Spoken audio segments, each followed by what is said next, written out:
изкачване. И това не трябва да се задържа в завой, защото иначе снижава.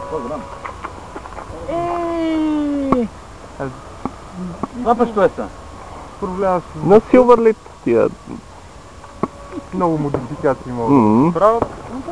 Може да катери, като му се е пълна газ и катери хубаво.